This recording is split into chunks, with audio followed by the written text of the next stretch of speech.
Hello and welcome to the Yay or Nay series. If it's your first time visiting, allow me to explain the rules. It's called the Yay or Nay series. It's actually fairly simple to follow along with, but down in the comments, you either will say, yay, I like the character for the video for the day, as in, yes, I would like to see that character as a DLC playable character for Smash Ultimate, or nay, as in, no, I don't want to. Pretty simple, right? Just type it down in the comments. But each Monday, most likely Tuesday as well, we will have a video pertaining one specific character, and then, the video itself, I'll go over the character, I will go over the series, I'll even go over some sales numbers from the series, because some people like looking at stuff like that, and then maybe a couple random facts, because, well, why not? But, yeah, it's a pretty simple idea. Follow along with, play along with, like I said, every Monday and Tuesday, so, there it is, let's get into the rest of the video. Nahobino? Nahobino? I don't know how to properly pronounce it, so why don't we just call him, yes, it's a him, we'll call him the protagonist. I think that'll make sense. So this is the protagonist from the upcoming Shin Megami Tensei 5 game. So, yeah, a good portion of the Smash community has really been talking this character up quite a bit since Kazuya's reveal. And I believe one of the main reasons is that, well, this protagonist, stop me if you've heard this before, but this protagonist has an upcoming game on the Switch, which, by the way, will be releasing on November 11th of 2021, so a little bit later this year. And with Sakurai's comments about might be a while before the next character, maybe they'd try to do the tie-in thing. So, yeah, a character that has an upcoming game on the Switch. Nobody's ever used that argument for a character before, right? I mean, we could just ask characters like Crash. You had Crash 4 come out on the Switch. He was guaranteed to happen, right? Oh, wait, nope. What about Monster Hunter? With Monster Hunter Rise, right? That was a big exclusive Nintendo paid for, and yet we got the Mii costumes back. They got a Spirit event, but no playable character. Or what about Travis Touchdown even, with no more heroes? Yeah, that didn't happen either. I could go on, but I won't. We don't have that much time in this video, so yeah, a character that has an upcoming game is guaranteed to be in Smash. Yep, seen that argument way too many times, right? But the thing is, there might be something a bit different about this character, the protagonist, why that reasoning could actually make sense this time around. Now, roll with me on this one. So, with Shin Megami Tensei 5 coming out later this year on the Nintendo Switch, the thing is, it's coming out later, like we already discussed. The last character might be a while before we get there. Nintendo has done it in the past where they end with a promotional type of character. Now, who's to say, well, they might not do that again with this character and the Shin Megami Tensei game, right? They want to really promote it being on the Switch. They want it to sell well. If it doesn't get a character, I can at least possibly see in this get a Spirit event. But in terms of the character itself, the game itself, yeah, it could actually kind of fit the idea of a promotional character. Now, then the question would be, would Nintendo want to use the last character of DLC as a promotional for a third-party game? Or would they rather use it as a promotional for a first-party character? I mean, I guess that's a debate in its own, but let's shift focus just a bit, talk about the series itself. So, some people might ask, has there ever been a Shin Megami Tensei game on a Nintendo console ever before? And the answer actually is yes.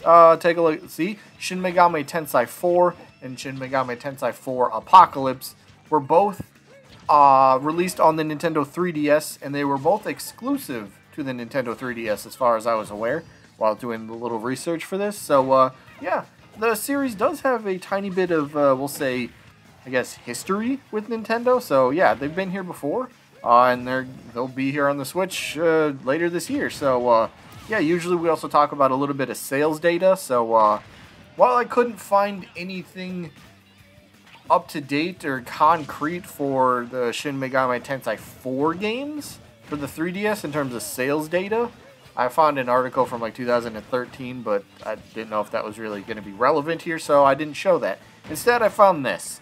So according to this report here, the Megami Tensei series itself, which has sold over 17.4 million copies. The whole series itself has sold 17.4 million copies around the world, and of course that number will increase once later this year happens. So again, the Megami Tensei series did start off under a different type of series, and then kind of became the Shin Megami Tensei series in its own right. But there's been multiple games throughout the entire series, multiple entries is what I'm kind of getting to. So yeah, 17.4 million copies sold worldwide. Yeah, you could definitely say that this series has a pretty loyal following and audience. For sure, 100%, no doubt about that. So what about the character itself? Now, I know I don't have any gameplay for this game because, one, it's not out. Two, I don't own any Shin Megami Tensei games, so you just get some amiibos battling. But what about a moveset? I do have a couple things here. So the first move I want to discuss is the move called Zio. Zio, maybe? I don't know. But basically, it's a really quick little electric damaging type of attack, where the protagonist would just fire out this quick little lightning bolt. It'll strike the opponent, and since it's electric, getting the different elements involved I think would be a fun idea, because that's another thing with the character. There's a lot of different elements, electric, fire, I think there's wind, water, there's a bunch of stuff. So maybe getting different elements a part of the moveset would make it seem more vibrant, more colorful, more, well, different than a lot of what we have. But then the electric a part of the attack, maybe there's a potential for a quick stun effect with this attack. So I don't know, maybe this is like a neutral special, maybe? Side special? Something like that. That could work. But how about another attack here? I did mention wind a little bit, so how about this? Maybe, I don't know where this goes. Maybe a smash attack, possibly. But the protagonist here will strike the opponent with his sword. I know, great. LOL, another anime sword fighter.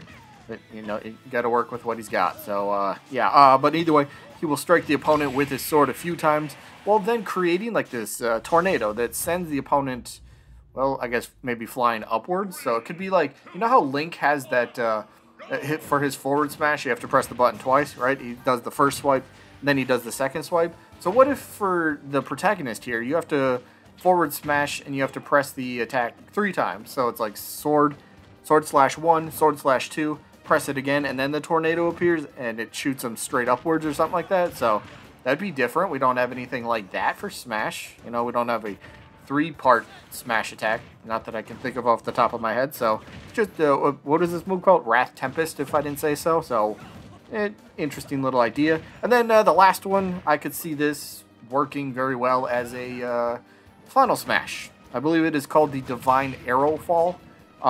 So this, like I said, could be the Final Smash.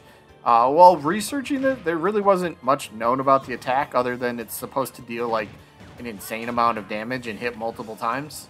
So I guess if it deals an insane amount of damage, sure, throw it in for a Final Smash. But you see a bunch of these light arrows come shooting out of the protagonist and bombard the opponent. So seems to fit for a Final Smash for me. But in terms of the character, now look, I'm gonna 100% honest right here.